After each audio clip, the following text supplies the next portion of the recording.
Man, bro, but that hot shit, that hot season, them hoes hot. Like, oh yeah. And that's right. I forgot the name of it. It'll clear your eye. Man, when they got something hot going on, hot.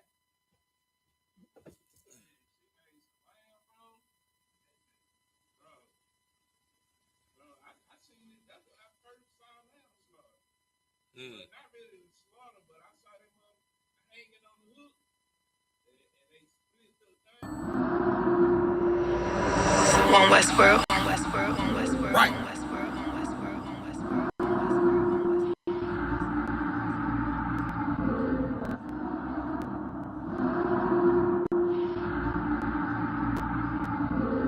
Everything is lawful.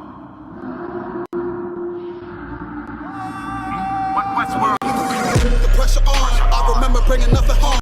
Make a little just to make it known. Steady, ready, better watch your tone. When I was 5'7", I was breaking bone. I had 5'7", now I want the chrome. 9/11, I was in my zone. Lose the argument or lose your dome. Keep cool, ain't no running up. Damn, now I'm coming up. They coming to kiss me, you dumb or what? You drawn, you done enough. They told me don't rush it, just wait my time. Paying attention, I see the signs. Coming right to me like Amazon. No time for distractions, I'm on the grind. Little shorty, your ticket, she knows she fine. Got a couple of so never mind. They throwing the shade cause they know I shine. Reason I'm going in overtime. You stuck in your ways, you keep fantasizing. I just go get it, don't think about it. Don't make it an issue, it ain't a problem. Not too much talking, just organizing. One Westworld, no way around it. Heavy, so you know I'm grounded. Too sturdy, I'm well rounded. Tunnel vision, I don't see a challenge. Get admitted, I'm killing it. Case closed, I don't need a gavel. Know you hate it, don't even matter. New page, still the same time. But just never forget that I do not. Always have that fresh in your mind. That I feel absolutely nothing for your pain and your problem. Because I know that all of your pain and problems are a test to make you stronger. I live in a world where we coincide. If you're not ready, then stay inside. You drowning away, or you gonna ride. You stick to the end, you get glorified. Seeing if you're gonna step up in this world, you're gonna run you stick to the end, you get glorified. Let's make it official, I'm winning up.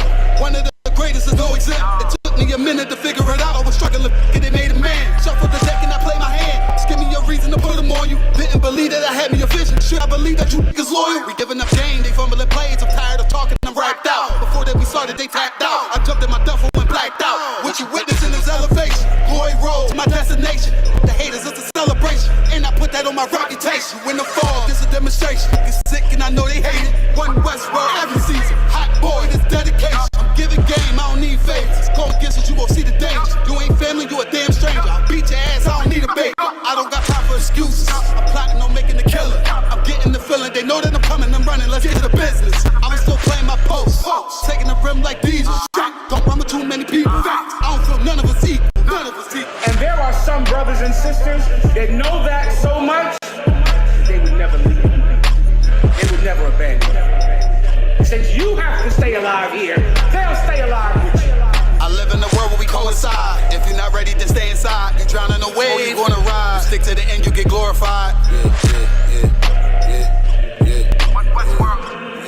You stick to the end, you get glorified. They're one West.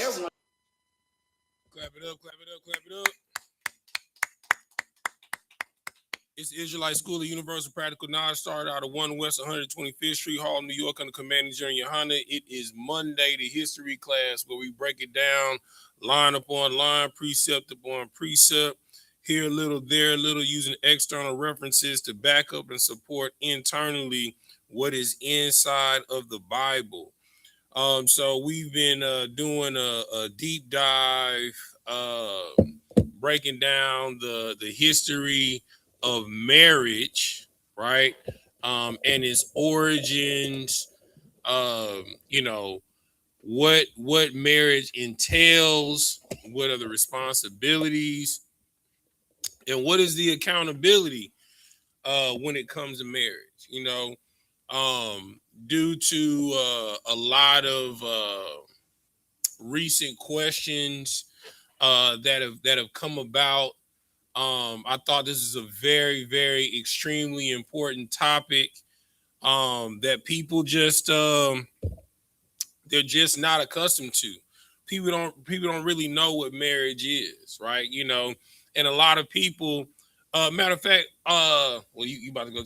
Y'all want to do me a favor? Look on your phone real quick, and look up the statistic for the rate of divorce in newlyweds, right? Well, in the U.S.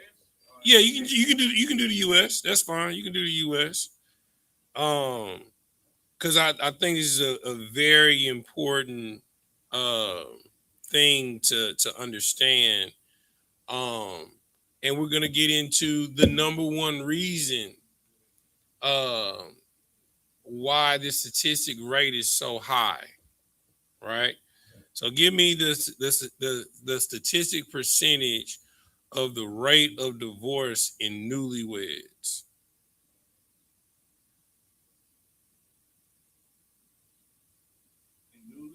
Mm-hmm. Oh, you got the mic? Where the mic at? Oh, you got it right there. Okay, cool.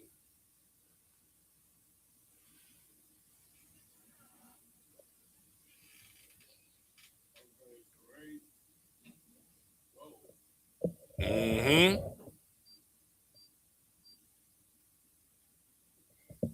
Hit power on the mic. See what you got. Okay, what's it came up with two. Just go ahead and read what it got. Okay, one has the divorce rate within the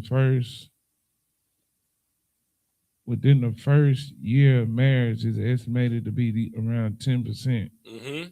And then I have one that says almost 50% of our marriages in the United States will end in divorce or separation. Mm-hmm. Okay. So now, right?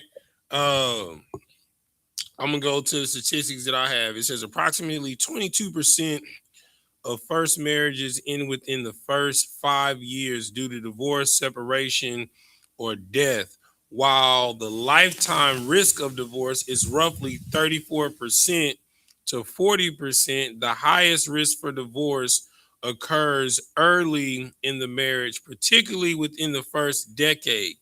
So the first 5 years, you have roughly 20 to 25% of couples experience significant marital strain, with over 20% ending in separation and divorce. And in the first 10 years, up to 48% of couples who marry before the age of 18 are likely divorced within 10 years, compared to 25% of those marrying after the age of 25. So so you got roughly about um 18 to 19%, that are, married before 18, because they're still kids. But it says that 25% of that 48 percentile are people that get married after the age of 25, right? So I'm just gonna ask, Sapar, IR1, what do you think is the leading cause of divorce within the first 5 to 10 years of marriage?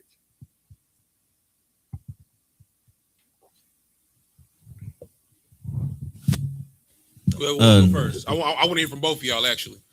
So, like, if I may, and from my experience, I think it's how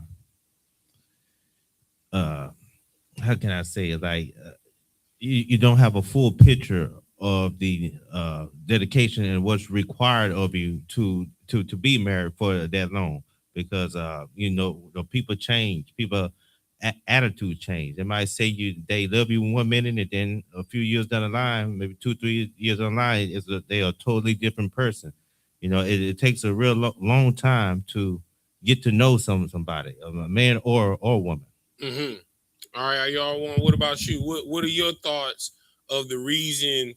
And that's an excellent question. That's an excellent answer, Sapar. What are your thoughts on the reason why most couples end in separation and divorce within the first 5 to 10 years of marriage? I mean, if I just had to guess, basically not. People get married and they don't even know who they marrying. Like, I mean, I never been married, but I just know relationships. You know, you go through that bliss stage and they feel like that's how it's gonna be. Mm-hmm. And they stop asking questions or, you know, due to skeletons in their closet, they might not want to go there because, you know, it's just I don't know. I just feel like communication on who the person who each person is truthfully. I think that's the main reason. Because I feel like people get representative when they first meet.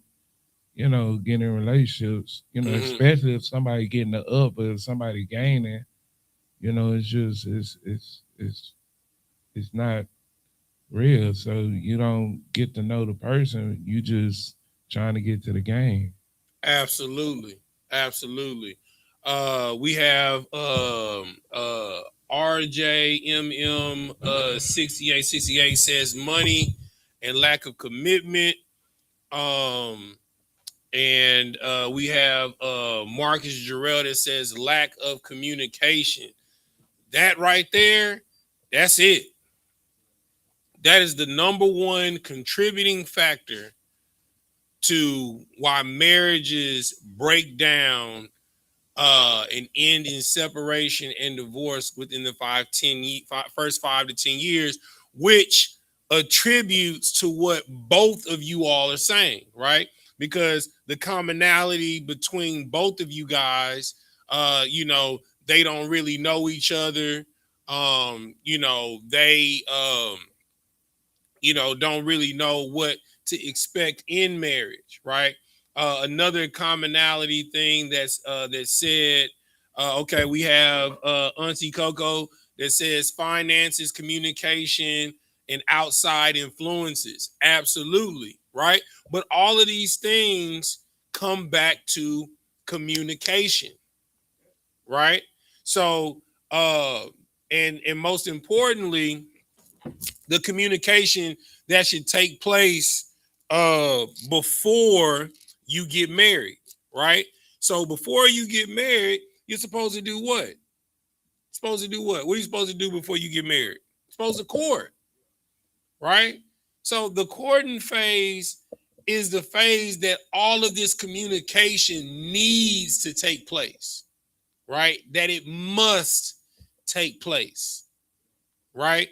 You know, what your needs are, what your requirements are, what your non-negotiables are, right? So, and then you know, when I'm counseling brothers and sisters, you know, I'll often say, how could you really give your marriage a shot if you divorcing within 5 years? I mean, if you put it in the mindset, if your marriage was a thing being birthed in this earth, I mean, at 5 years old, I mean, you barely able to communicate. You know, you barely got sense not to put a fork in an outlet, or not to put your hand on the stove to burn yourself, right? You know, would you abandon a 5-year-old child? Absolutely not. Would you abandon a 10-year-old child? Absolutely not. So this is the mindset that you got to have, and the mercy that you need to show towards one another, because you're still learning each other. You understand? So one of the main components that we're going to talk about today is the leading contributing factor. Let me make sure I share my bring the scriptures up. One of the number one contributing factors in divorce and separation, it is communication, right? You know, and what is the root word of communicate? Anybody know? Huh? What'd you say? Commune. Right. What does commune mean? Somebody tell me, what does commune mean? So like commune means to come together. It means to what? To come together. It means to what? To come together. Right. So in order to communicate, you got to do what? Come together. together. You can't talk at somebody. That's not communicating. You can't dictate to someone. That's not communicating. You know what I'm saying? In marriage is about compromise. It is something that a lot of people neglect. You understand? All right. So the first scripture that I want to pull, let's go to the book of James, chapter 1, and verse 19. Let's go to the book of James, chapter 1 and verse 19. When you got it, go ahead and read it. All right. Yeah, anybody. It don't matter. The book of James, chapter 1, verse 19. Mm-hmm. Wherefore, my beloved brethren, let every man be swift to hear, slow to speak, slow to wrath. Say that one more time. Read it one more time, brother. Wherefore, my beloved brethren, let every man be swift to hear, slow to speak, slow to wrath. Right. So the primary thing that you need to understand in a marriage, in order to communicate effectively, right, you need to be quick to listen, slow to speak, and most importantly, you need to be slow to wrath, right? A lot of times when we're in disagreements in our marriages, you know, some of y'all call them relationships, but in the truth, if you lay in with your partner, as we've gone over in the previous class, sex is marriage. So if you're having sex with your partner, that is your wife, that is your husband, right? Because you have chose to humble that person, right? But so often when we have these difficult conversations, we don't listen to hear the problem. We listen to respond, right? You're looking for buzzwords and talking points to take jab at the person instead of hearing the matter. Like if somebody comes to you and says that they're extremely disappointed in you, or you're disrespecting them, or you've offended them, the first thing that you should do is to try and gain understanding of why that person is offended and why that person is disrespected. You should be quiet.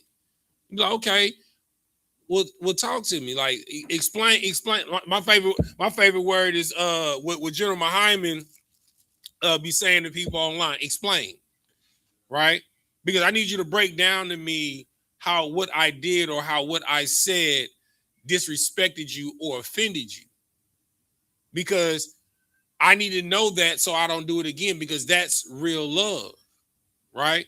And then once that person articulates what's happened or what's taking place, the only thing that you should say after that is what?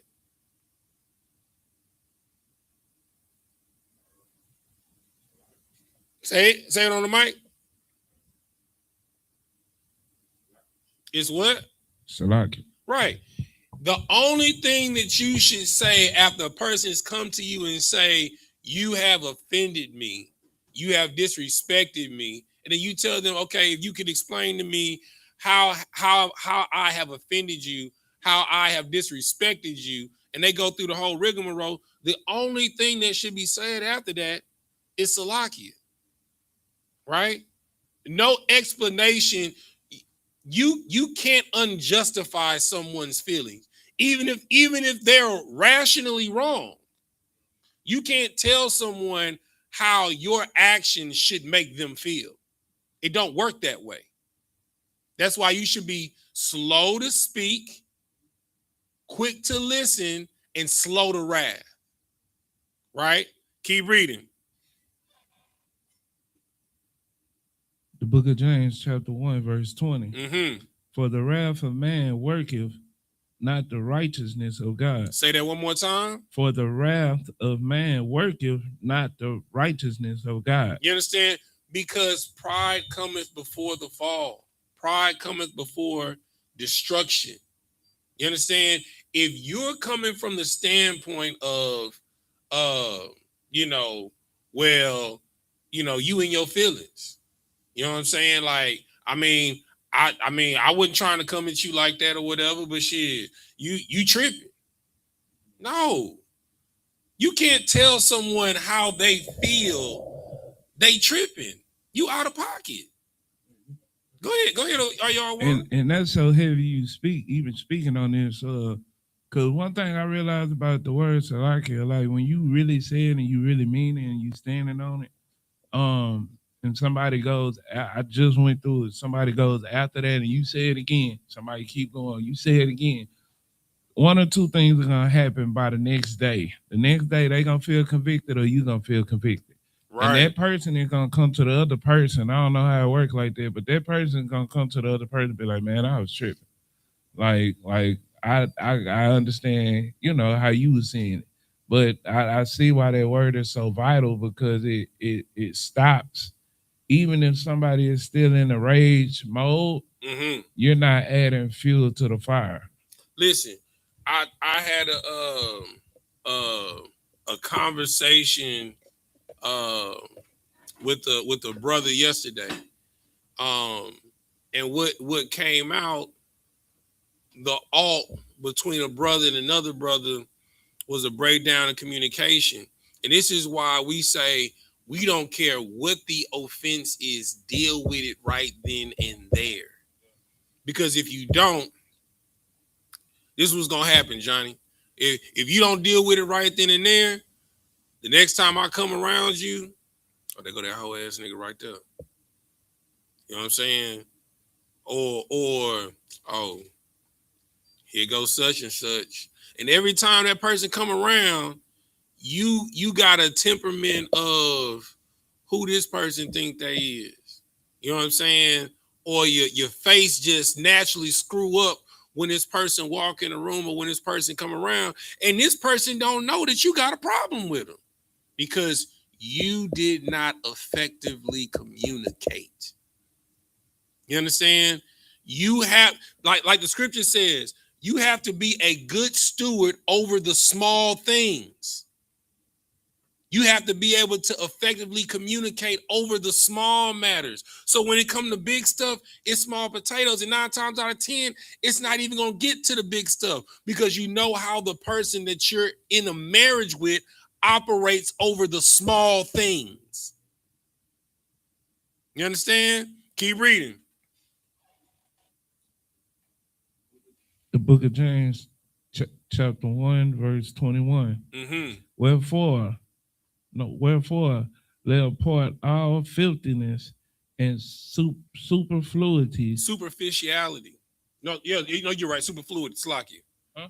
You're right. Superfluity. Okay, superfluity of naughtiness. And receive with meekness the engrafted word, which is able to save your souls. Right. So, in communication, when you dealing with your wife, you understand, you shouldn't be trying to be filthy and nasty in communication.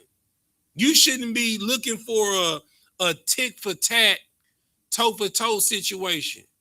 If that person comes to you and say, you know, you disrespected me, you offended me, well, I mean, shoot. I mean, 4 days ago, you disrespected me and offended me too. So why are you bringing this up now? I'm bringing it to you in the moment because I love you and I want to rectify this so you don't make me feel like this ever again. And we can move forward as a whole. And what ends up happening is you start keeping score against one another. You know what I'm saying? Oh yeah, I'm gonna let it slide, but I'm gonna bring that up in the next argument. And before you know it, when you get into an argument, you got a rap sheet on who's supposed to be the love of your life. Who does that? A coward does that. Somebody that's looking to usurp someone's authority does that. A manipulator, a liar does that. You don't do that to somebody you love because you want the person that you love to be the best version of themselves. So you give them the opportunity to be the best version of themselves by allowing them to say Salakia. Because it takes a real man and a real woman to say, forgive me, brother. Forgive me, sister. Baby, forgive me. Darling, forgive me, sweetie, baby, whatever y'all nicknames is. You understand? It takes real strength to say, I'm sorry. A lot of marriages will still, a lot of families, there wouldn't be so many broken homes in America if someone would simply have the courage to say, I'm sorry. I didn't know my words affected you that way. I've never took the time to really listen to how I didn't know that my words had that much sway over you like that. You know, moving forward, I'll be more mindful with my words. Or as General Hyman always says, mind your tongue, Ak. Because the scriptures does say that life and death is in the tongue. You can make somebody feel like heaven on earth in 1 second, and then the next second make them feel like they in the pits and depths of hell. That's why the scripture says that the truth cuts like a double-edged sword, piercing through flesh down to the bone, all the way to touch the spirit. That's why it's hard for people to say, I'm sorry, because what they said cut deep. Your veil is lifted up off of you. But the one person that you should be able to be vulnerable with is your wife. The one person that you should be able to be vulnerable with is your husband, sis. It shouldn't be a war in the household. It should not be a battle of the sexes. Y'all should be one flesh, moving as one body, syncopated in the mind. Right? Give me another precept. Somebody give me Proverbs. Hold on, we got some comments. Hold on, let's see. So go to while I'm pulling up these comments, go to Proverbs. I'm gonna go there with you. Chapter 10. Let's go there together. Proverbs chapter 10.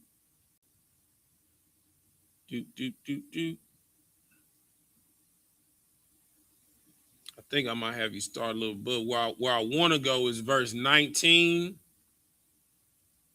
I might have you start a little bit higher than 19. Yeah.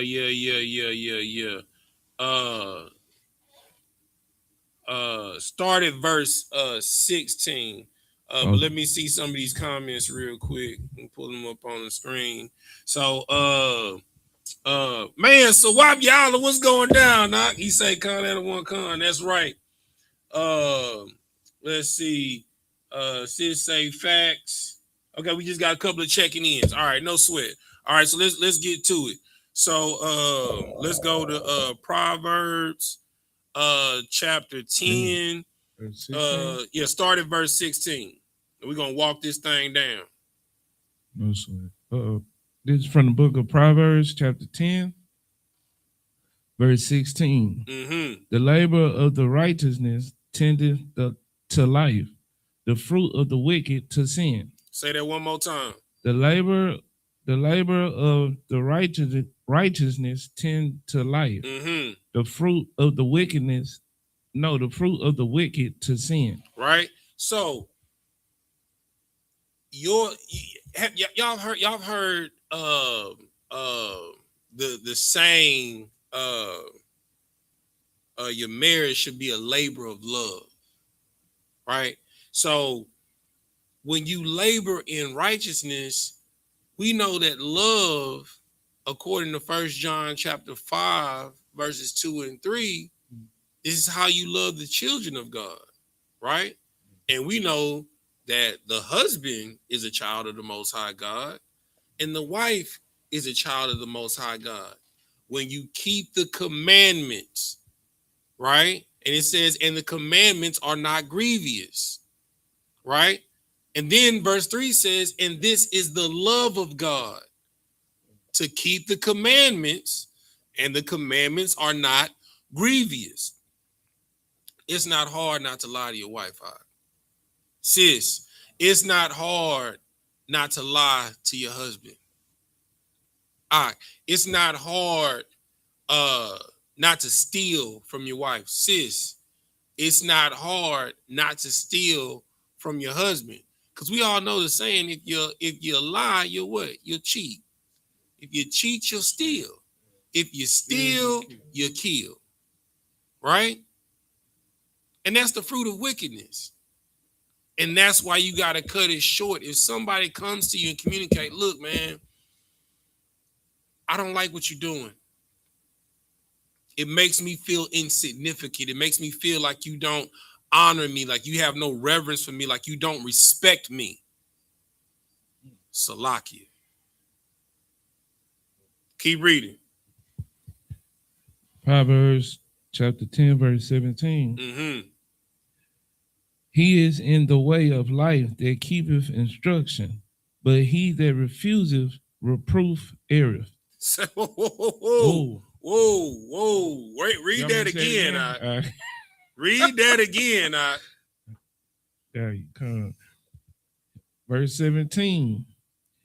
He is in the way of life that keepeth instruction. That keepeth what? Instruction. Keepeth what? Instruction. Listen, let me tell you something. I told a young man yesterday, everybody got to follow orders. If you not gonna follow the orders of your daddy in his household, you know who orders you're gonna have to follow? Uncle Sam. Yep. In that chain house. Yep. You understand? Everybody gotta follow. You gotta follow orders on your job. You know what I'm saying? You gotta follow the orders when you obeying the traffic rules and regulations when you're driving. You know what I'm saying? You gotta follow orders when you come to any establishment.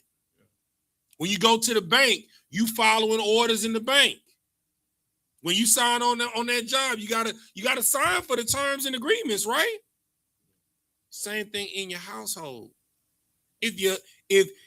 How dare you have more reverence and respect for your supervisor and your boss than for your husband? How dare you have more reverence and respect for your boss than your wife? See, the scripture says, wives. No, it says, husbands, love your wives as Christ loved the church and ended up offering his life up to it. Right? But then it says, wives, respect your husband. Why doesn't it say, wives, love your husbands? We got men in the room. Somebody tell me, why does it say, wives, respect your husbands versus love your husbands? Why is that? What you got, Johnny? Because most men value respect more. Absolutely.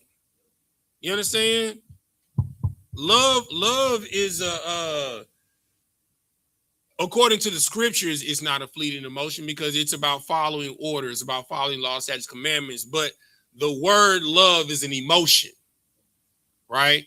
So it can be tied to joy, happiness, some state of euphoric bliss, right? That's fleeting. A man don't give a damn about a fleeting emotion. He gives a damn about honor, respect, and reverence, right? So, sis, if that man is going to lay, if at 3 a.m, it's a bump downstairs, you hear something getting knocked over, and he gotta get up and go see about that bump. Sometimes you gotta shut up, sis. Sometimes you gotta respect. Because remember, you gotta be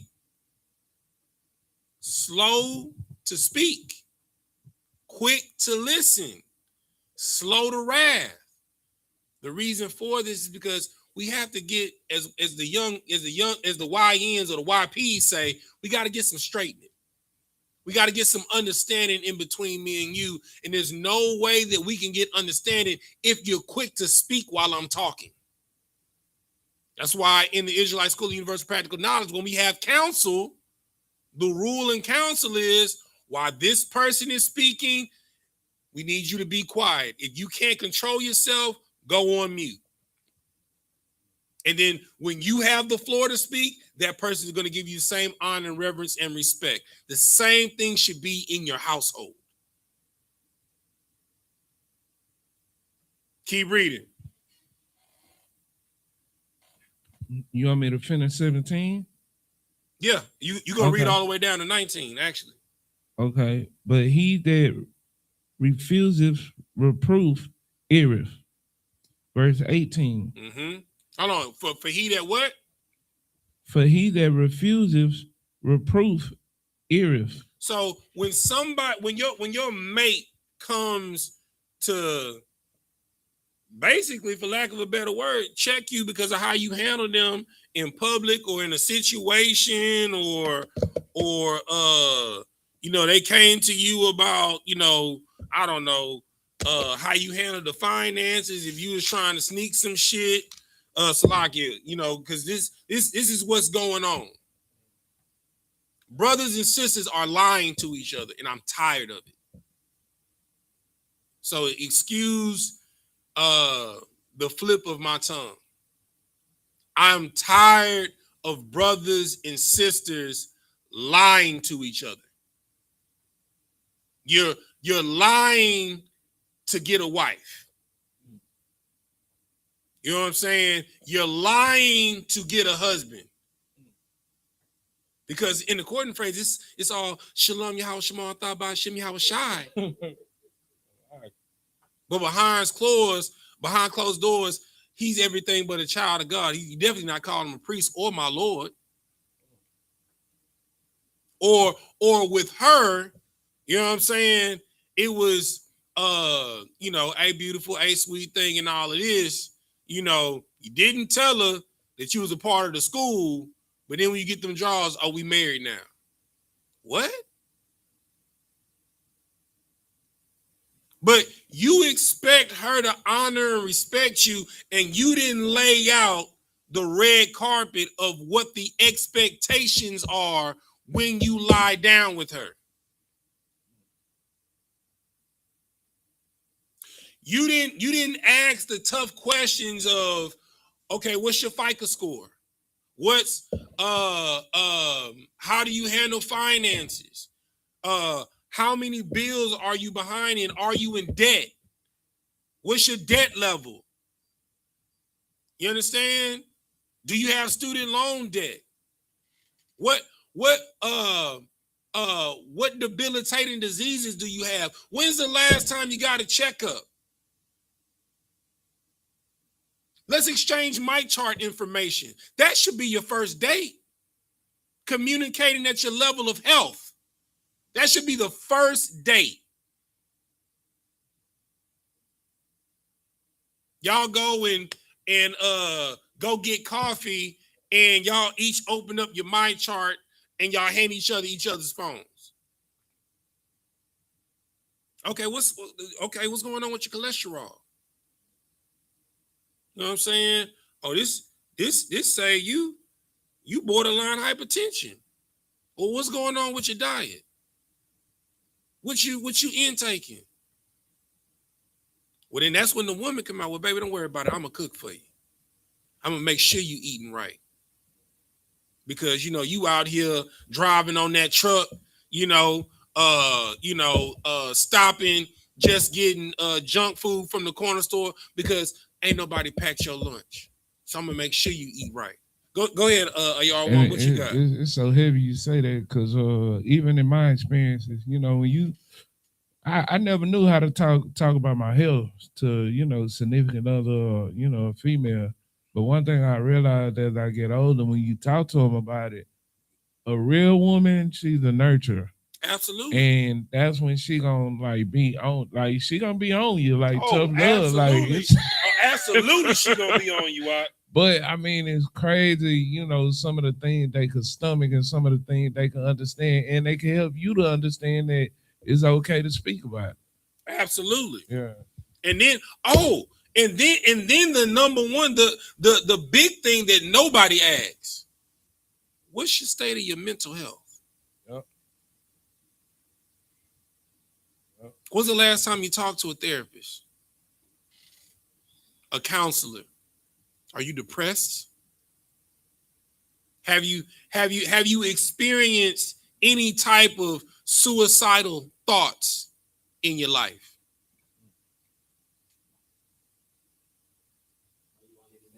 Are you on any get that brother Mike phone? That's a big one right there. Go say it, Johnny. Say it. Say it, Johnny. Are you on any medication? Are you on any medication? Are you bipolar? Are you a paranoid schizophrenic? You understand? These are questions that you need to ask. Like what type of what type of debilitating disease? And brothers, let me tell you something. Another question that you need to ask a woman that you're courting: when the last time you got into a car accident? You need to know if the woman that you're dealing with, if she a safe driver. You know what I'm saying? Is your insurance current? Do you have a life insurance policy? Do you have a 401k? Right? Because the attraction is already there. I'm talking to you because I want to knock you down. But before we get to the pleasantries, you know what I'm saying? Let's see if there's some inconsistencies. Go ahead, Johnny. So basically, we just got to make sure that whatever rib that we getting is that they're responsible in life. Say that again, huh? Yeah, we just got to make sure that they're responsible in life. Listen, not responsible, accountable, honorable, respectful, right? You know what I'm saying? Kanawa said, to add on to what you were saying about medication, have you ever been admitted before? Ooh. Voluntarily or against your will? Do you have you been to prison? Have you been to jail? What charges do you have? You understand? Do you have any sealed records? Right? And then I'm gonna say a very important one. Have you been molested?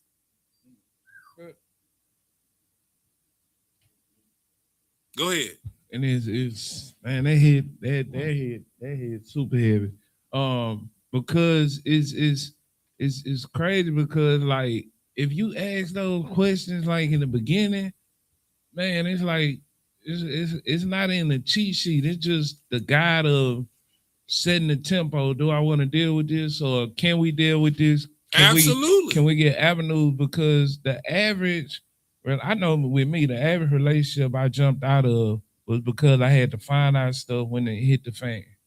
Or when we having a drinking night. We playing them drinking nights. Yeah. Oh, it all come out. That first drinking night?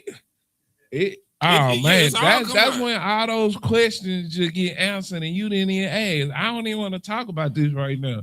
But you sitting up playing dominoes, she done had that third shot of tequila. Yeah. And now she's saying she gonna call her ex. What? You gonna call your ex? Now you see the medicine come out and like, where all these pills come from? Then you find out from the kids, she been in the hospital. Everything you just said or spoke about in our ethnicity is sad, but you know, we breaking generational curses right now, being in the truth. Mm-hmm. So in being in the truth and knowing that I have generation after generation after generation, I have all these curses to now I'm gonna do something different. You know, it's a beautiful thing because when you meet your other half, whether in the school or not, and you ask these questions, that's breaking a major generational curse that, might have happened when Uncle Tonton touched her and she had to go to that church, or Right. the mother worked 9 to 5 and 10 to 2 and couldn't even feed her, so she cooking noodles on the stove. Right. And I don't know, like I'm looking at it totally different when you say ask these questions, because these are hard. They not some easy questions. And then the reason why you want to ask these questions is because now you're building a bond. You understand? Because in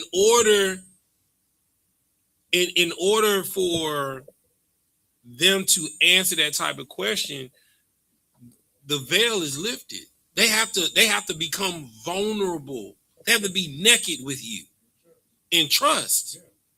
You know what I'm saying? This is the beginning of trust. You're asking me for my deepest, darkest secrets. You asking me to unpack stuff that I ain't even unpacked with my mama. You asking me to unpack stuff that I ain't even unpacked with my daddy, my siblings. You know what I'm saying? You asking me to unpack some stuff that I ain't never even talked about before or dealt with. Because you need to know what you're dealing with. And you need to gather as much information as soon as possible. Because you don't want to be blindsided. You get into an argument, with your wife, and then she be like, Sarah's not here, it's Brenda. You know what I'm saying? You be like, what the hell? You know what I'm saying? Like, or you get into an argument with your husband, and then you end up as a character on Mike Tyson Punch Out. You know what I'm saying? Johnny, you had your hand up, Salakia. I had this situation in the past. What if the person that you're with is using all of her child trauma and her pain from what happened to her as a weapon against you? That's called manipulation. Okay. So when you say using it as a weapon, how are they weaponizing their child? What they're saying? Oh, you're triggering me. You're triggering me. Is that what's going on? Yeah, like let's say it'll be a situation to where you put them in a place where they're responsible and makes them feel uncomfortable. Mm-hmm. They start bringing up what happened to them as a child. Mm-hmm. And you're like, wait a minute, what does that have to do with you doing this? Right. You want to deal with that right now when we're trying to be responsible? Right. So this is so in wisdom as a leader, right? And this can go both ways. This goes for both men and women. Scripture says that you have to be as wise as a serpent, harmless as a dove. Right? So in situations like that, saying when they're like, you're triggering me, okay, well, let's sit right here with it. If you're being triggered, what is triggering you? Well, you know about what previously happened to me, and this conversation is making me uncomfortable. Okay. But we need to get to a point where we can deal with it, because this is an issue. This is a reoccurring issue, and you can't use this as a trigger as a scapegoat every time things get tough and we get to this point, because this is an unresolved matter that keeps coming up. So if we need to leave from where we're at right now, go sit down and talk through it, you have my undivided attention. You have to open the door and give them the opportunity to be the best version of themselves. To equally, you have to be the change you want to see. If you want somebody to give you the opportunity to be the best version of yourself, you have to give them that same opportunity. You can't let people run away from their problems. That is the number one issue in marriage. Oh, we just gonna kick the bucket down the road. We just gonna deal with it later. Oh, that ain't no big deal. But what ends up happening is it starts to snowball, right? And it gets bigger and bigger and bigger and bigger, and to the point to where when you come home, I'm tired of your jaws being on the damn floor. It ain't about the draws, It's about that situation that happened 3 weeks ago that you left unaddressed, and you told her that y'all was going to talk about it, and you never did. So now she's taking a tally. It done went from the way you handled her and in front of y'all family to she done took that tally. Now you ain't washed the dishes last night. You left your drawers on the floor. When you took a dump, you left a streak in the toilet. She's going all the way down, and then when she finally explode on you, what type of man leaves a streak in the toilet? You talking about I'm a man, I'm the man of the house. What type of man does that? It ain't about a streak in the toilet because she leaves streaks in the toilet. You know what I'm saying? But you have to honor each other in communication. You have to edify one another. You understand? And highest above all of those things, you have to keep your word. On both sides. For a man to a woman, your word is everything. Your word is everything as a man. If you tell your woman, we're going to circle back to this and address this tomorrow, you better make time. Because I guarantee you, if you come home talking about you tired, you eat, and you lay down and go to your sleep, you know what she going to do? Noted. You know what I'm saying? And as each day go on and on and on and on, she like, bet. He's a liar. He don't keep his word. That's why you have to be tactical over the small things in your marriage.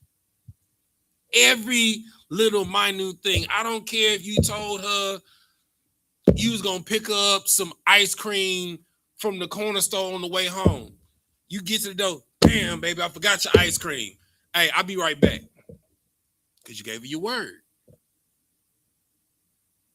And now she probably, baby, don't worry about it. Like, no, I'm going. She's like, well, if you going, I'm coming too, because I need some other stuff I need to get. Because you're a man of your word.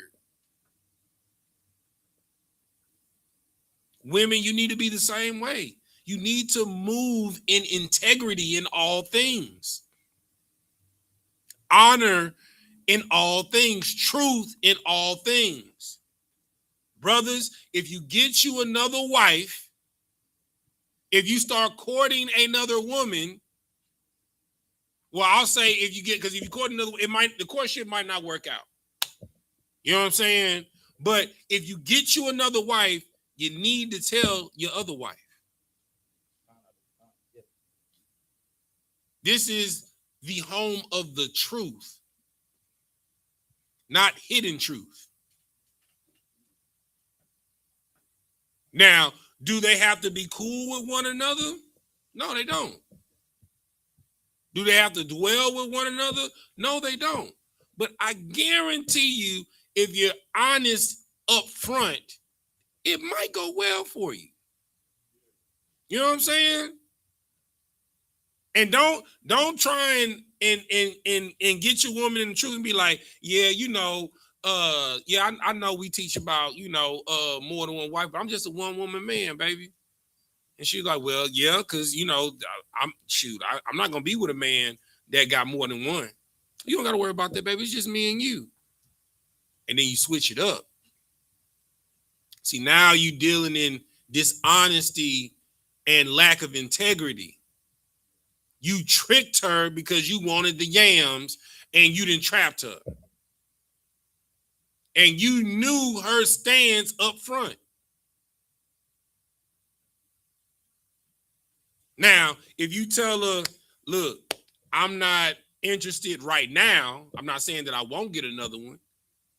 You know what I'm saying? But, you know, right now my focus is you. You know, I mean, if it happens, it happens, but I'm not going out here looking for it. I'm trying to find me one right now. You know what I'm saying? And my focus is going to be on my household. And if I'm building a household with you, my focus is going to be on that household with you. Just the same as if I get another, my focus is going to be on that household with her. But that's not going to interfere with my responsibilities to you. You got to be upfront from the beginning. The scriptures say that you can have more than one. But you need to be honest and say, I might want more than one. You might not be the only one. And when that time comes, when you get another one, don't be like, hey, babe, I'm about to go hang out with the boys real quick, but you go into your other rib crib.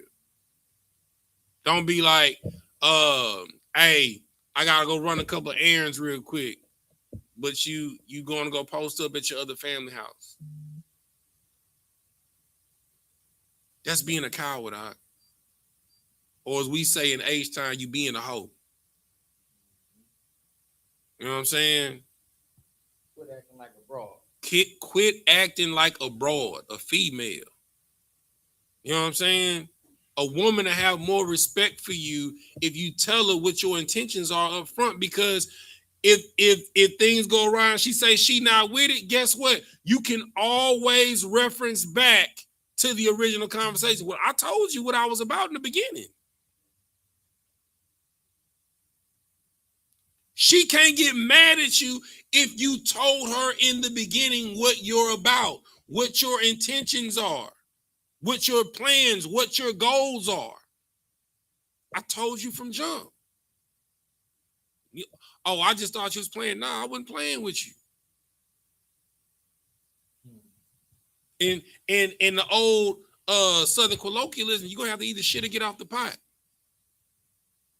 See, we not married yet. See, and that's, brother, you don't even understand how much power you have in maintaining a woman's honor by not sleeping with her while you deal with her. That's power. A man that is not controlled by his nether regions. Most women ain't never seen a man like that before. You drive them insane. What you mean you don't want this? Do you see how I look? Do you see I didn't put on these nails, this tight dress? And you don't want this? Nigga, you gay. Mm-hmm. They've never seen a man of honor and integrity. Go ahead, Johnny. Yeah, so, you know, my uncle, he was in an alternate lifestyle, you know what I'm saying, by way of A-Leaf, for those who know, those who don't know. But he always said, man, you become uncommon with things like that. Mm-hmm. You become uncommon, and women hold you at high regard because you're able to have a certain level of discipline, because the average man can't, handle that. Right. They always want to go ahead and lay their rod into the woman instead of actually getting to know them and taking them on that mental safari and actually picking their brain to see what's going on. Right. Like, brother, you gotta have something that we say here in Israelite School Universal Practical Knowledge. You gotta have DC, and we ain't talking about the comments. You gotta have dick control out. You understand? Officer Salam, y'all dropped an amazing precept. Hold what you got, y'all want. Johnny, pull Luke 12:2. Pull Luke 12:2. That's an awesome precept, Lama, y'all. Amazing precept. Communication is the most important thing in a marriage. You gotta have discipline, even when you're attracted to somebody. You know what I'm saying? Oh, sis said facts. Discipline is attractive. You know what I'm saying? Like, brother, you will drive a woman. A woman just gonna be thinking, oh, I can't wait till this courtship over. They counting down the days that the courtship gonna be over. They gonna tear you apart.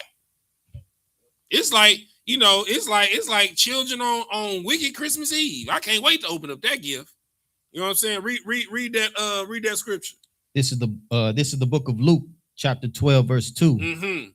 For there is nothing covered. Say that again. For there is nothing covered. One more time. For there is nothing covered mm-hmm. that shall not be revealed, mm-hmm. neither hid that shall not be known. Understand that. If you walking in this truth, you need to consider that there is nothing that will be covered that shall not be revealed. You need to consider neither anything hid that shall not be known. What you do in the dark is going to come to the light.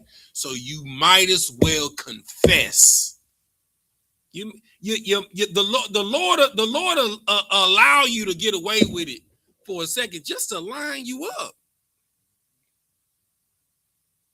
That's why you have to be a good steward over the small things. You know what I'm saying? Like me, I know everybody should know what they struggle with, right? Thing that I struggle with, I get it from my old man. Over exaggeration. You know what I'm saying? So when I be telling stories and stuff, a lot of times I catch myself like, wait, no, that's not true. It happened like this. You have to do it in the small things in conversation, because if you let it slide and you telling a story, you'll let it slide when you telling a convenient truth. Because I don't know if you know what over exaggeration is. Lying. It's a nice way of saying you're lying. Yeah, you're telling a tale. You understand? You're exaggerating the truth. That's a lie. You understand? You're perjuring yourself, because you're not going to tell that story the same the next time somebody else comes and talks to you. Why isn't the way you saw it, the way you experienced it, why isn't that enough? Everybody has something that they struggle with. That's the thing that I struggle with. I get it from my dad. My dad's an amazing storyteller. You know what I'm saying? Which makes him a great liar. You know what I'm saying? So I have to check that in myself constantly. In marriage, it's a 24/7, 365 recalibration constantly. You have to be aware of every word that comes out of your mouth, every text that you type. Listen, y'all be texting me stuff like, listen, when I respond to y'all, I didn't respond to y'all. By the time y'all get the text, I didn't respond to 5 different times. Y'all get the 6th text message. Because the first I'll start typing, it'll be something emotional, and I'll be like, nah, let me delete that. Let me say it like this. I'll be like, nah, that's kind of stern. Let me say it like this. No, that ain't really too brotherly. I'm gonna say it like this. Now that's professional. That's how y'all need to think before you. That's why Scripture says, be slow to speak, quick to listen. Because that first thing that pop in your mind is carnal. To give you an example, is when you drive and somebody cuts you off. It's MF for this, I'll kill you, all types of crazy stuff. It's carnality. It ain't nothing spiritual about what's coming out of your mouth when somebody cuts you off or somebody slam on their brakes in front of you. You know what I'm saying? That's why the scripture says that the heart of man is wicked. It's evil. It's not natural for you to be righteous. Wickedness is your naturalness. It is natural for you to be lascivious, a drug addict. Oh, that's another question that you need to ask. Do you do drugs? Have you done drugs in the past? What drugs did you used to do? I need to know if you did crack. I need to know if you did heroin or any forms of it. Drank, wet, Well, what? That's that's embalming fluid. Have you sold drugs? Have you sold drugs? You know what I'm saying? Real talk. Have you been a mule? These are the questions that I need answered. But these are the things that you don't consider when you're courting someone. You're just thinking about how quick I can get it in them pants. And sisters, oh my God, y'all should be even more meticulous with your questions because you got one shot. You know what I'm saying? So the odds are stacked against you. And the scripture says, of 1,000 men righteous, I found one. Women, I found none. So it might be 1,001 women until you get to a righteous woman. But for sisters, your odds of finding a righteous brother, it's 1,000 to 1. 1,000 to 1. So him having rippling muscles, a rippling beard to his chest, you know what I'm saying? Him being 6'6", 6'5", 6'3", you know what I'm saying? Those aren't the most domineering and contributing factors that you need to be aligning with of a mate. You need to be grilling brothers. You should those initial conversations should be so uncomfortable. Like, brother, when you picking a woman, before you tie fire to her, you need to argue with her. You need to know what you're dealing with her. You need to know if she's abusive. If she argues, you need to know if she's verbally volatile. You know what I'm saying? Sisters, you need to do the same thing. You need to know if he will punch you in the mouth, if he will slap the hell out of you. You need to know this. You need to know if he's going to make you feel like a microbial parasite.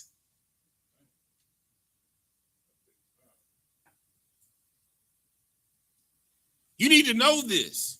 You need to know what you're dealing with when you're arguing. You need to see somebody in their worst form. To see what type of control and discipline that. You don't know somebody until you've argued with them. You don't. And if you pick an argument with them, they just always cool, calm, and collective, you need to be concerned. You need to be concerned. There is a river of lava under that surface. And when it come out, it's going to be bad. Go ahead. Oh, Johnny, you had your hand up first. Johnny had your hand up first. Oh, yeah. The only thing I was going to ask was, like when a brother takes a second wife or tries to, shouldn't he have experience with the first wife that he already has before he tries to take another one? Brother, let me tell you something, brother.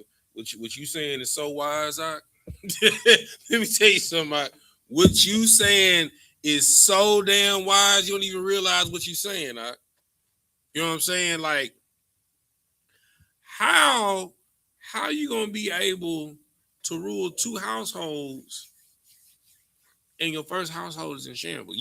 So you think getting another wife is going to solve the problem with the first wife? And you ain't dealt with the problems in that household? No, you're going to take whatever inconsistencies and problems, because it's a two-way street. Both of y'all got issues that are unresolved. She hates you for certain reasons and you hate her. All of it is due to lack of communication.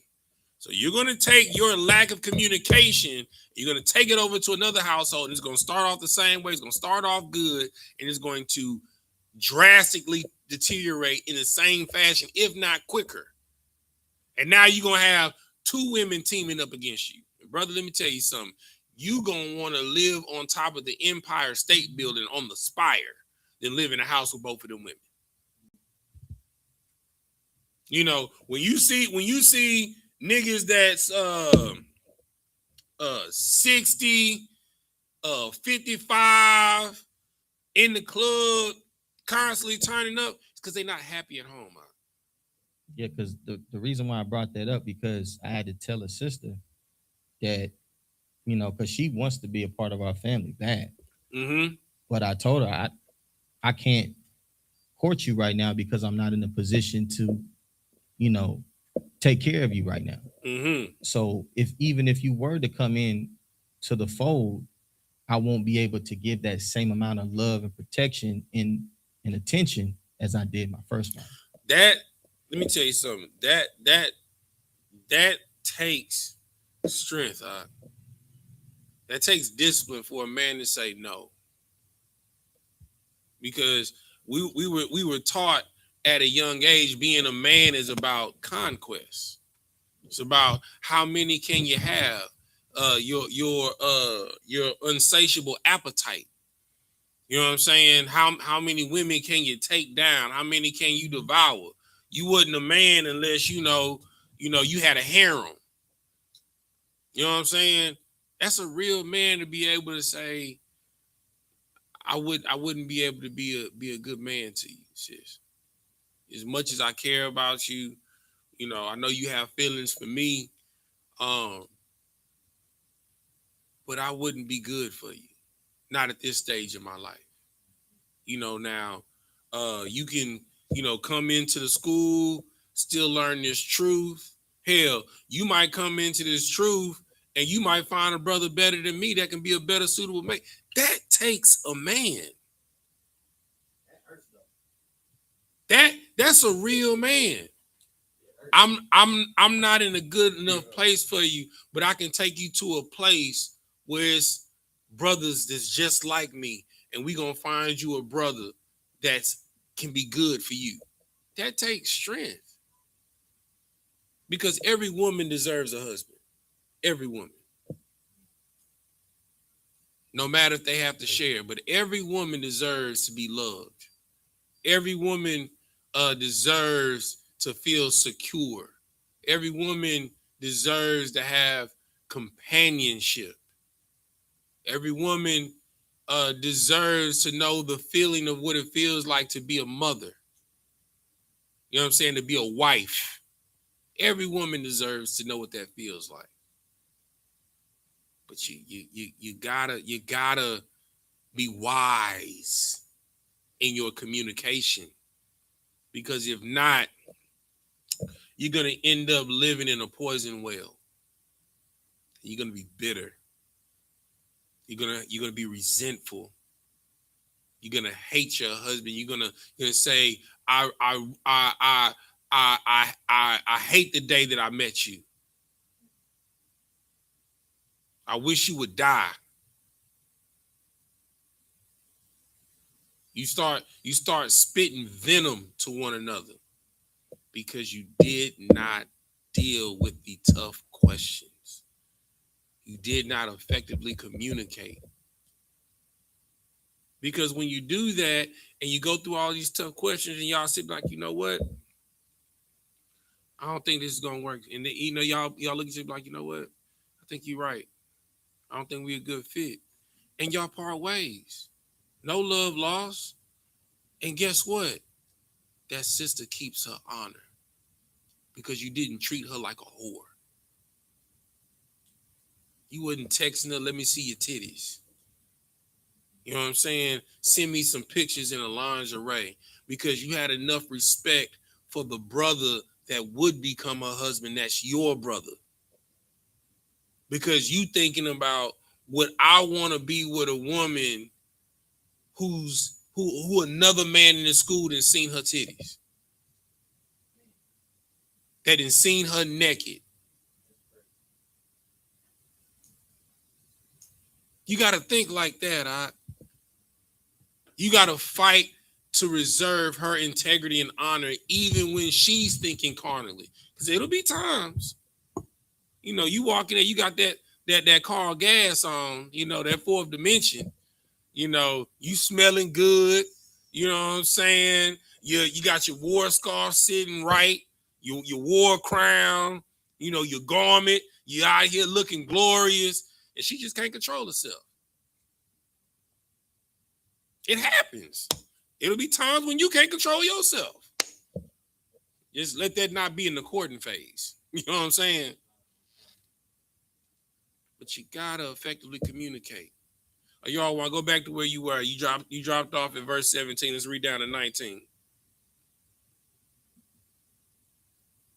Look, Auntie Coco said, if you don't operate in honor and integrity, she gonna leave. She gonna leave.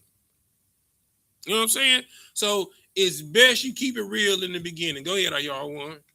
All right, Proverbs chapter 10, verse 18.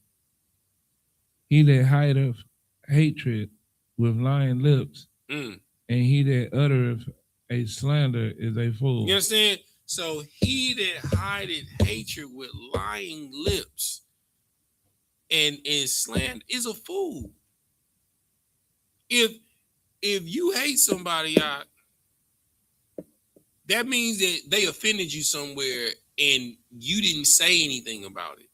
And you're a fool for holding that to your breast, to your chest, because it's eating you away inside. And what's going to end up happening is one of these days you're going to become emotionally compromised and you're going to make a foolish decision.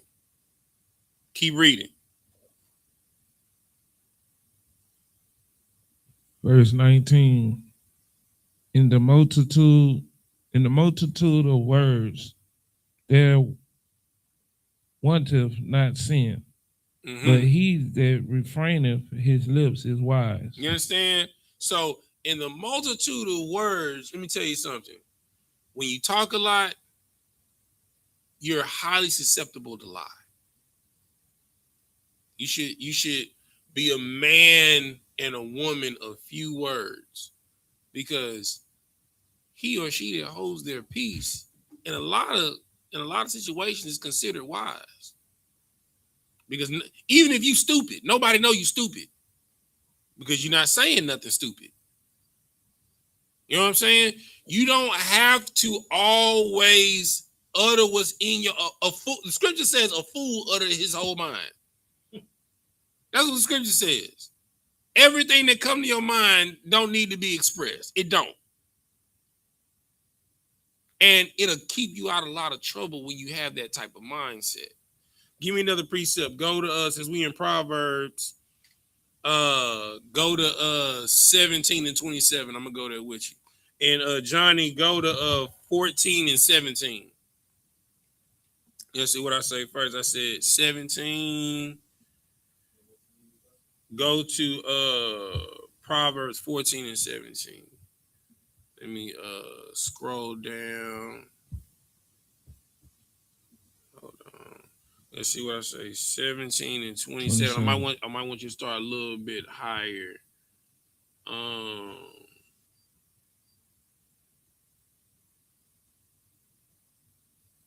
Start at 26. Start at 26. IR1.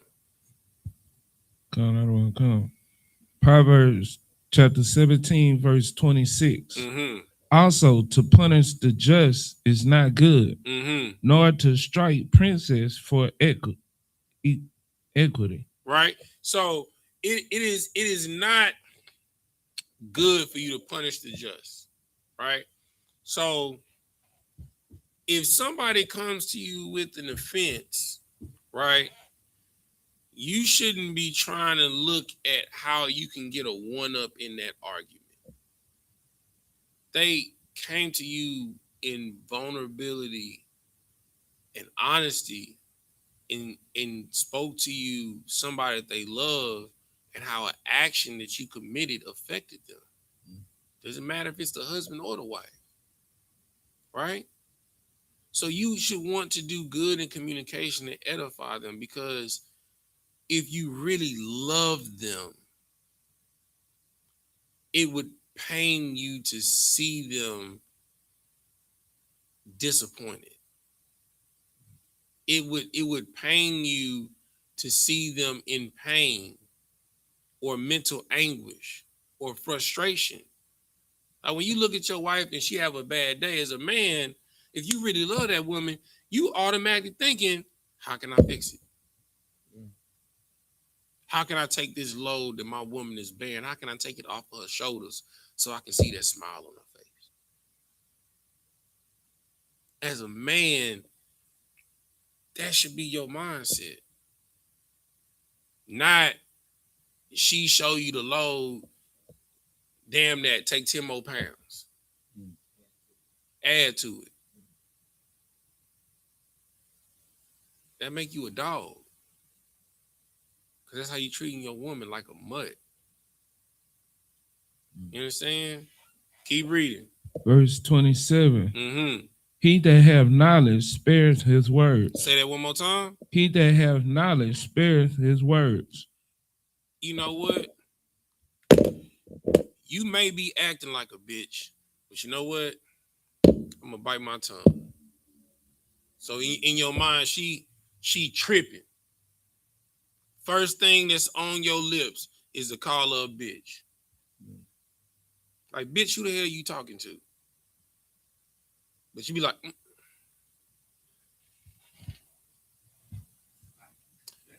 you know what? The way you talking to me right now is offensive. And you are really disrespecting me right now. It would be wise for you to watch how you talking to me. See, that hit different.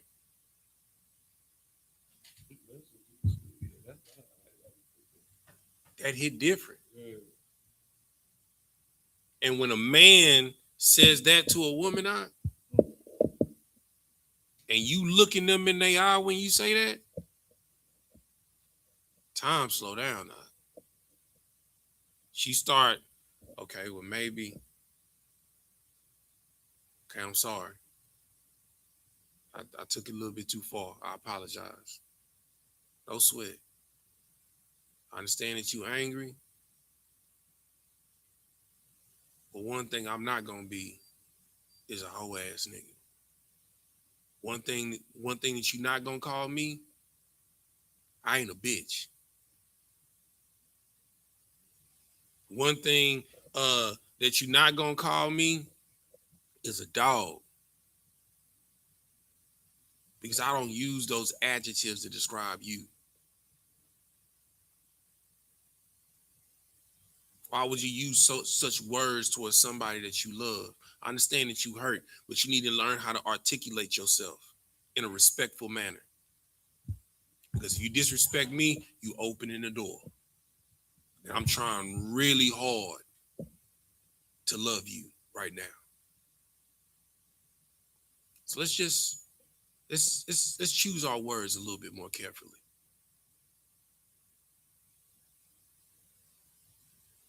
Like scripture says, you should not be dealing in nastiness and folly with one another.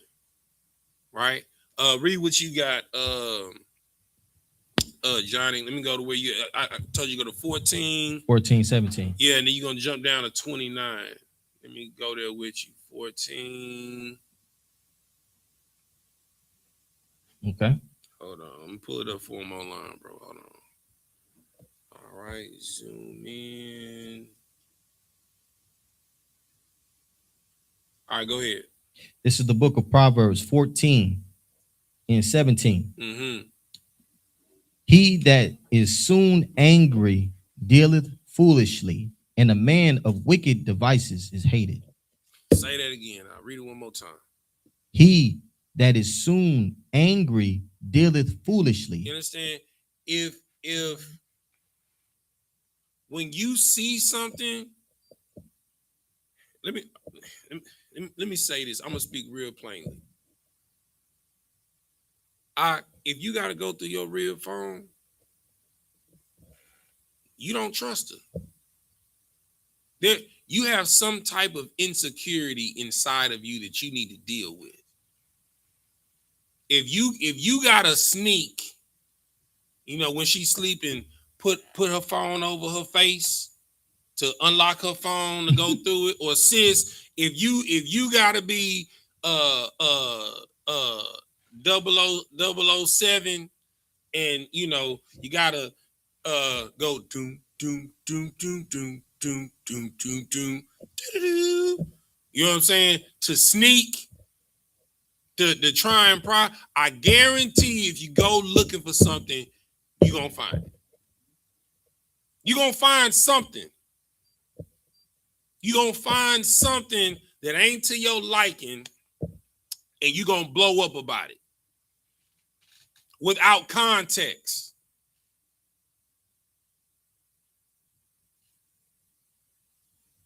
And you've done something. You know when you open the door, you know it's a double swinging door, right? Once you start going behind somebody back and doing something, guess what they gonna start doing? Going behind your back and start doing something. Well, he checked my phone. Let me log into his Facebook. I mean, I know. I mean, the dummy uses the same password for everything.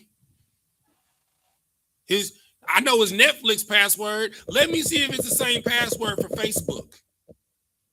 Dummy. Go ahead, Johnny. It'd just be better to be blameless then. Thank you. My wife got all my everything. Listen, go through my phone. Yeah. Please. And all the she know about the women that try to court me. She know about it. Please. So it's like, I don't know.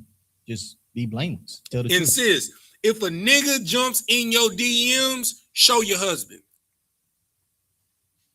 Because if, God forbid, your husband goes through your phone and finds messages from a nigga trying to get at you, and past that nigga getting, I mean, if you didn't just leave that nigga on red and that's the only message that's left in that inbox, and you didn't continue communication with that nigga, and you ain't say nothing, we got some issues.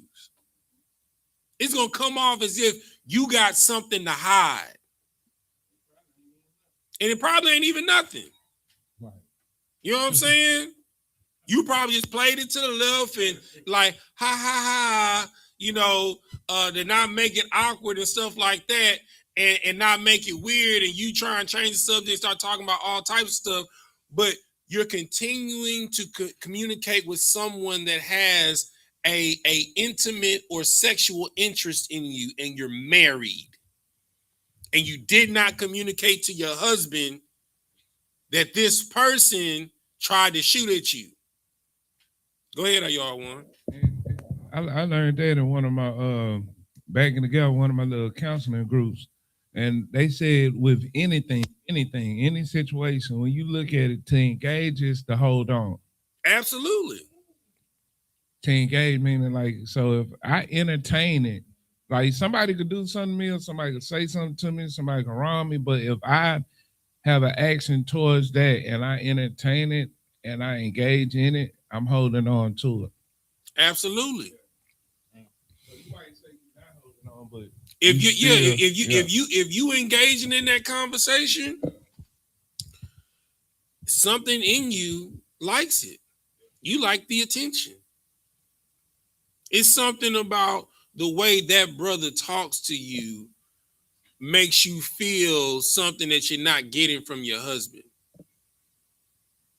If you loved your husband like you say, hey baby, I just want to let you know, while I was at work today, this brother DM'd me and he said this.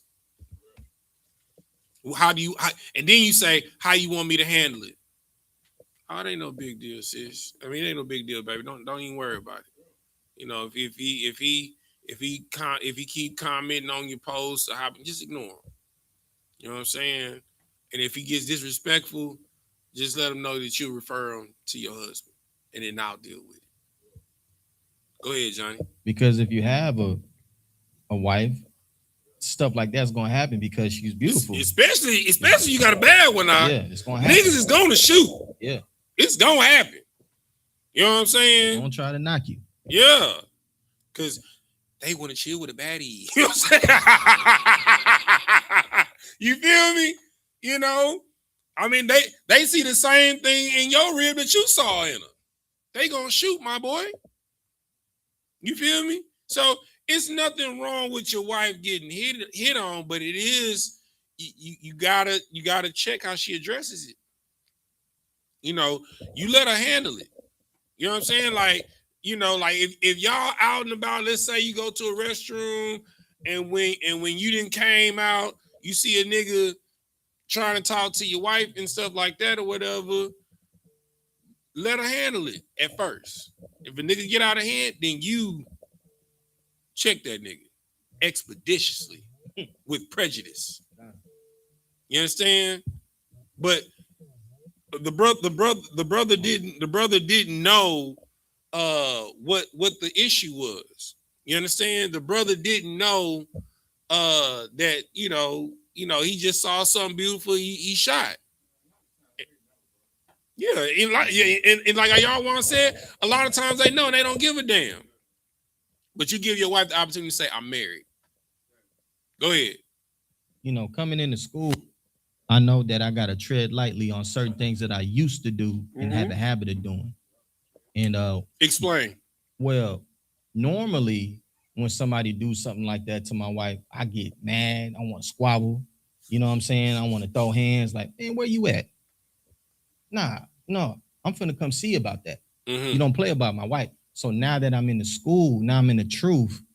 How does somebody handle a situation like that when a man is obviously being disrespectful? And you get disrespectful.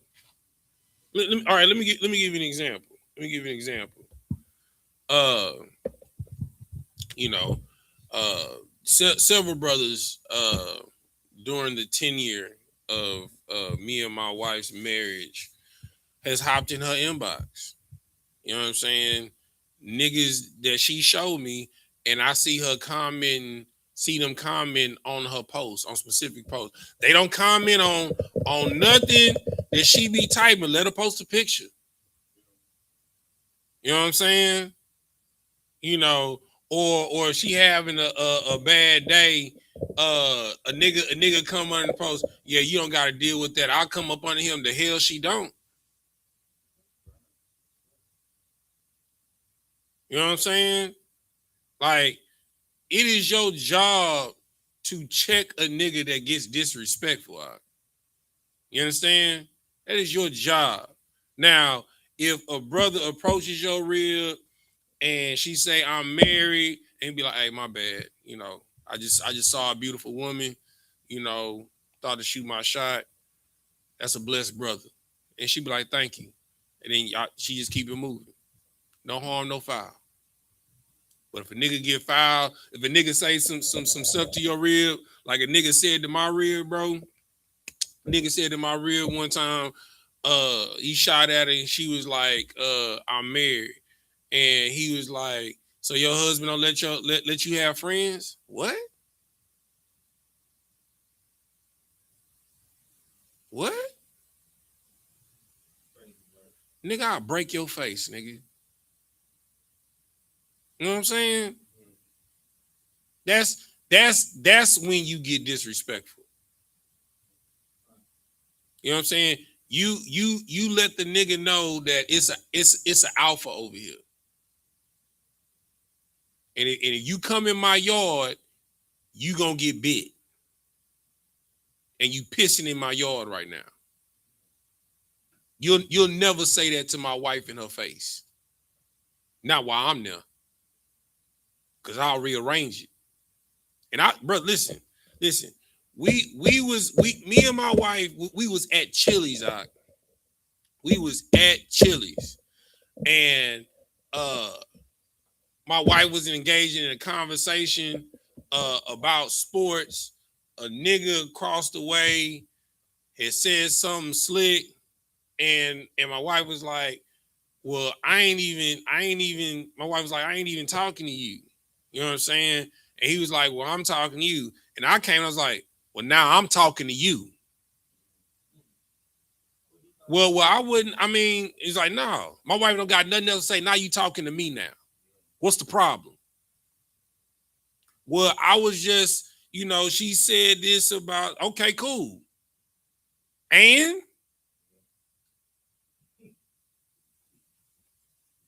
he was like, well, you trying to make it something? I'm definitely trying to make it something. Well, I was talking, you don't got nothing else to say to my wife, bro. You talking to a man right now. And I advise you to close your mouth and end the conversation. You could have heard a rat piss on cotton at that bar in Chili's. And that's what you got to do. And after that, it was no longer a problem at the bar.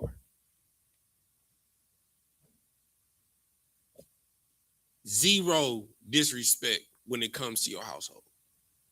You deal with it and you shut it down. But as a wife, sisters, anything arises, you let your husband know. I mean, if you get a flat, you call him immediately, right? You know what I'm saying? You turn the car and you hear the car knocking when you turn, you call him immediately, right? If you need extra bread to take care of something and you need it right now, you call him immediately, right? So why you don't let him know immediately when a brother is flirting with you? You know what I'm saying? And when you tell him immediately, your husband already has a rest in his mind. I trust my wife. Because you have a history of coming forward and forth with information voluntarily. He know you're not hiding nothing. So he know that you're going to handle it right. And if you get out of line, she going to let you know. That's how you build up rapport in a marriage. But if you don't do that from jump and you hiding stuff, and I end up, a brother end up going through your phone and it discovered, and you kind of chatty patty with this dude a lot, and he scroll up 2 months and he saw a nigga then shot at you. Oh, it's up. Even if you might have thought of entertaining it and you decided not to, but the fact that you hit it, that puts a seed of doubt, of trust in your marriage. Communication is everything. Right? Drop down to verse 29, Johnny. Oh, let me get there with you. Go ahead. You said 29? Uh-huh. I'm sorry. 29. 29. Okay. Mm-hmm. This is the book of Proverbs 14, 29. Mm-hmm. He that is slow to wrath is of great understanding. Say that one more time. He that is slow to wrath is of great understanding. Mm-hmm. But he that is hasty of spirit exalteth folly. So in all things, you need to be in control. Brothers and sisters, control your mouth. Control your body, your hands. Keep your hands to yourself. If you feel yourself getting to a point of emotional compromisation, leave. Go take a walk. Go take a drive. Calm down. Because the last thing that you want to do is make a decision based off of your emotions. If you cannot effectively communicate what's going on without you putting your hands on someone, you throwing something, that's what a child does. When a child feels like they're not getting heard, they throw tantrums, they throw inanimate objects, they want to wall out on the floor, they want to scream, they want to yell. That's what a child does. A child wants to hit. punch on something. You hurt my feelings. Leave me alone. That's what a child does.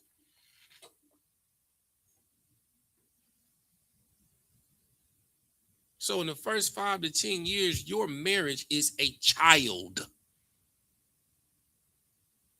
Dang. That's why you act the way you act, because you don't know how to talk to your spouse because you didn't learn her. You didn't learn him. You didn't get a baseline understanding of their mental dexterity. You don't even know the bottom line of their emotional triggers. You don't know the hardship that they've gone through in life. You don't even know the background they come. You've never even met their mother or father before you decide to stick your rod in her box. In the words of Jerry Maguire, you shoplifted the pootie. And then after that, you want to tell her, oh, we married now. What type of nigga is you? Or sis, you just couldn't control yourself because you know how big the brother's beard was, or how swole the brother is, how tall he was, how good he smelled. You just couldn't control yourself. And then you wake up next to him and you tell him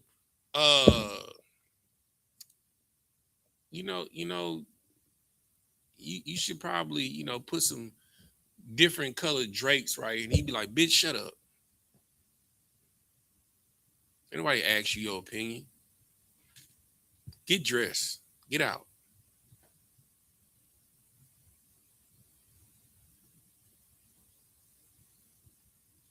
This is what happens when you don't effectively communicate.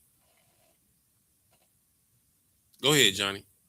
Yeah, before I was in the truth, I ain't gonna lie, I used to manipulate my wife by, taking it, give her some money to go get your nails done because I didn't want to deal with her. Mm-hmm. Or hey, go with your cousin, go to the mall. And instead of dealing with what her problems were.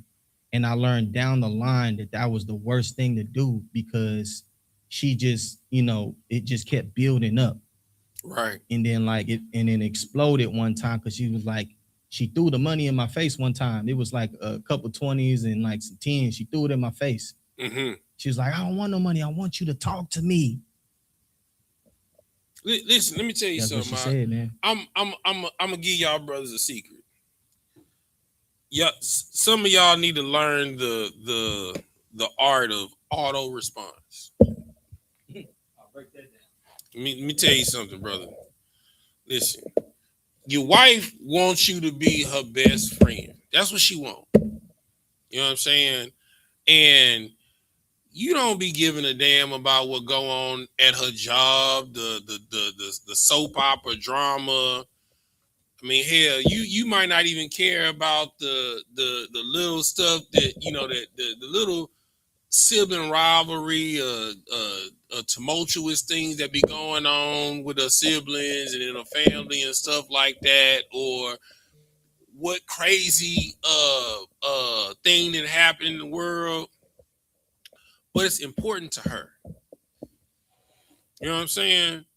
So when she talking like, damn, for real? That's crazy. Word. But still have enough empathy to just listen. You know what I'm saying? And just give engaging response. If she just talking and you just sitting there like, Are you listening to me? Hold on, what'd she say? Are you listening to me? Exactly. You know what I'm saying? Let me tell you something, brother. Let me take my glasses off when I say this. Listen, if you want to avoid an unnecessary argument when your wife is talking to you, just like if you were talking to you, you want the decency and respect of someone to listen to you, correct? Engage. Give Automated responses. Damn, that's crazy. Word. Oh, she ain't say it like that, baby. For real? Man, she out of line. What? Word? Man, hell no. You know what I'm saying? They want to know that you care, even though it's not important to you and you don't care. But the fact that you're willing to listen. It's going to take about 15 minutes out of your day when you get home. She going to yap about what didn't happen at work, stuff's going on with the family. You know what I'm saying? Her best friend getting on her nerves. You know, she, you know, you might get, something about some show that she want to go watch, a TV series. I'm interested in this. Just listen. 15, 20 minutes. After that, she probably gonna shut up. And if you got a yapper, hey, Lord be with you. You should have found that out when you was courting. Because there are, and sisters, let me tell you something. Now, since I done said that for the brothers, let me give y'all a nugget. Shut up. Shut up, please. Shut up. Salakia. You know what I'm saying? When your husband first come home, the first thing he want to hear is not your mouth. It's not. 9 times out of 10, depending on the type of nigga, like, I like to eat before I shower. You know what I'm saying? I be in my work clothes, or I take my work clothes off, put a t-shirt on, some hooping shorts. I'ma eat, chill, relax, then go take some niggas wanna take a shower, decompress, have a beer. You know what I'm saying? Ease into the problems of the day. A nigga been problem solving from 9 to 5. It's not saying, what's going on Stranger Things ain't important. You know what I'm saying? It's not saying, what's going on with your mama ain't important. But when he come through the door, just do your Amadi and Shabbat. Hold your peace for a second. Just shut up. Like I know y'all minds move at a million frames a second. But when a nigga come home, he just want to chill. Just give him 2 hours. You know what I'm saying? Or you can break down everything that you want to say over 2-hour increments of time. When you come in and be like, hey babe, I love you, boom, boom, boom. Man, this happened at work. It was crazy. I got your food in the microwave. We'll talk about it later. You know what I'm saying? So, okay, baby, cool. You know what I'm saying? He go in there, eat, go take a shower. When he come out the shower, you probably sitting on the bed on your phone. Baby, when I told you about what happened earlier, you was like, yeah, I remember you mentioned something about that. Yeah, such and such. They stupid. Man, what happened? You like, what happened? And you gonna get into a little bit of it or whatever, and you gonna be like, I know you tired, baby. Let's go watch some TV. We'll talk about a little bit of it later. You can finish the story. But like, if your story is like a 2-hour block, break that up over like 5 hours. You know what I'm saying? Intersect it in between commercial breaks. You know what I'm saying? After he didn't finish the main course and the sides and had a couple of sips and knocked down half of the Kool-Aid. You know what I'm saying? Interjected in there. You know what I'm saying? Timing is everything. And I'm going to tell you the number one thing that a man values in the house.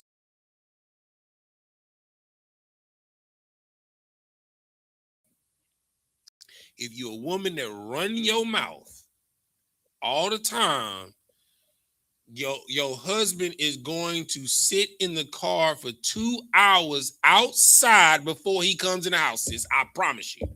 And you're going to be like that sister in that video. Exactly really? Are you serious? You've been sitting in the car for an hour. Hello, I'm talking to you. Well, sis, the reason why he's not responding to you is exactly the reason why you're doing what you're doing now. Why don't you come in the house, baby? Because I can't get no rest in the house. But you been, you know what? I'm gonna come get in the car. He locked the car.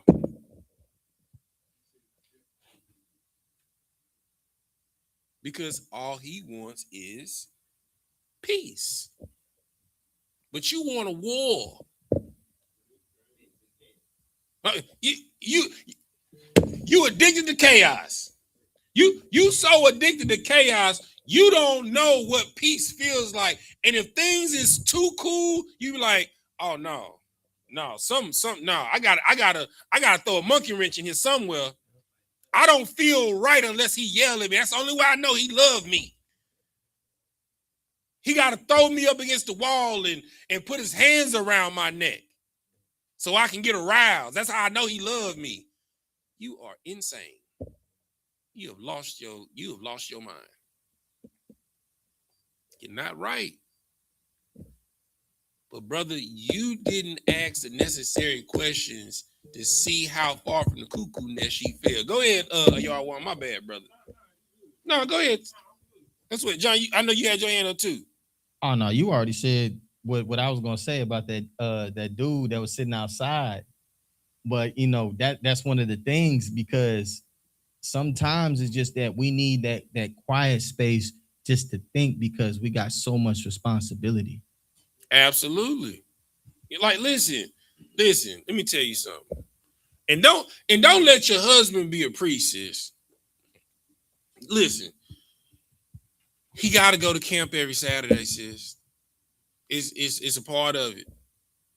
You know, it's not saying that y'all can't go out, y'all can't go on vacations, but he got a plan for that. He got to put in requests for time off like a job. He got to check in. You know what I'm saying? He got to get counsel.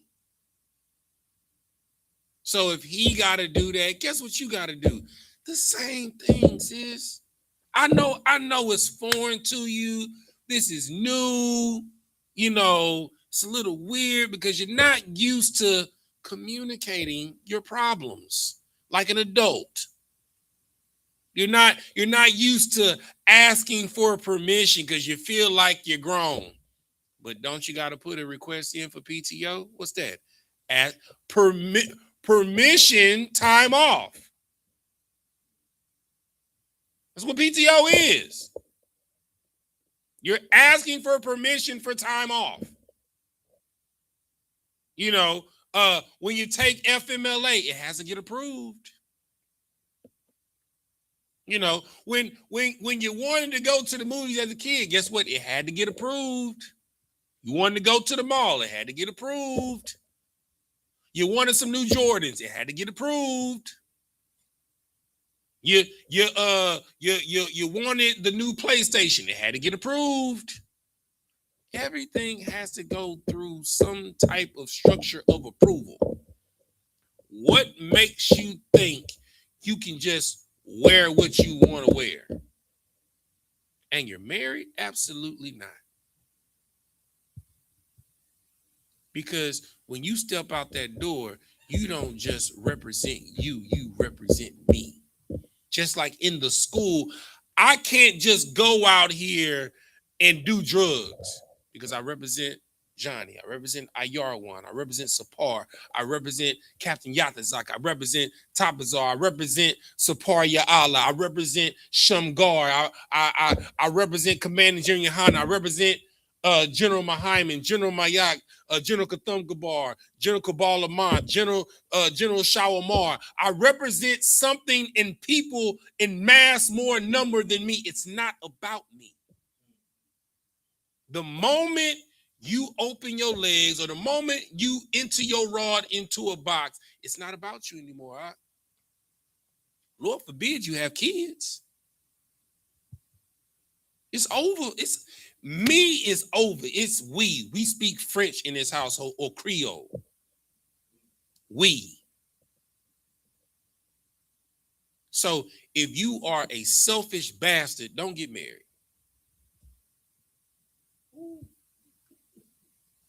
You know what I'm saying? If you are an independent woman that don't need nobody for nothing, don't get married. And then also, what time is 9? Okay, I'm gonna say this, and then we'll catch up with the rest of communication next week. Brothers, you shouldn't be intimidated by a woman that has more than you. You should want to have a woman that's more than you, that has more than you. Because she's going to inspire you to go get it. She's going to require greatness out of you. And then the fact that she has more than you, that means that she wanted you. She didn't need you. That's the type of woman that you want. You want a woman that wants you, not that needs you. Because a woman that needs you will manipulate you. Because the key to her survival is latched to you. You always want someone that wants you out, not that needs you. Now, if they need you, that's cool. But you'd rather somebody that wants you, that sees the best in you, that requires the best in you. See, you want someone that needs you so you can rule over them with an iron fist. That's not marriage, y'all. That's not love. It's a dictatorship. Now, I mean, if that's how you run your house out, cool. You know what I'm saying? If your wife cool with that, cool. Because it's different strokes for different folks. I can't tell you how to run your household, but I can tell you what's wise. Everything that's lawful isn't expedient. It's not expedient to be a tyrant in your household. I'm gonna tell you, them old sisters that was named Evangeline Agnes Brown, they had a way of getting back at you. You want to be a tyrant in the house? They'll put Vaseline and baby oil on the floor and make you bust your behind getting out the shower. You know what I'm saying? They'll put things in your food to make you sick. You understand? They had ways of getting back at you. They'll put a nail in your tire to where it's a slow leak, not a fast one, because they love you, still want you to get to work. So they'll put small annoyances in your life. They'll bleach your colored clothes, or they'll wash your colored clothes in hot water so your drawers will shrink on you, and you'll mess around and get a rash because you getting chafing from your underwear. You never tread on somebody that serves you out. It's the worst thing that you could possibly do. But most importantly, communicating the small things. So when it comes to the big things, they become small things. All right. With that, we're gonna say Amajim, which means the sand.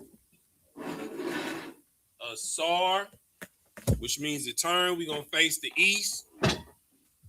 We're gonna do the Lord's Prayer first in Hebrew, then in English. Repeat after me. Abanawa, Shabbat Shemayim, Kodash, Hayah, Shemka, Yahweh, Malakwatch, Taba'ah, Ratazayka, Hayah, Aisha, Ba'ratazah, Kawa, Hayah, Bashemayim, Nathan Lanawa, Lacham, Kal, Yawam, Wasalak Nawa, Kabawath Nawa, Kasalak Nawa, Kabawath Yanawa, Wala'ah, Tabi'ai Nawa, by Messiah one of Baal, Hawashayanawa, Mayan, Rai, Kaya, Laka, Hamalakwa, Wahala, Wahata Para, La Awalumium, Aman.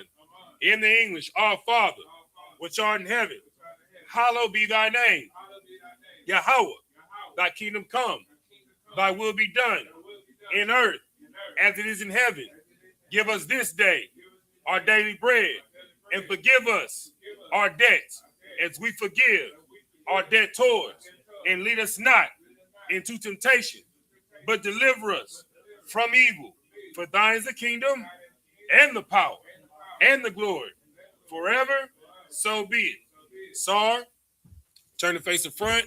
We'll give a courtesy salute to the brothers, then to the sisters.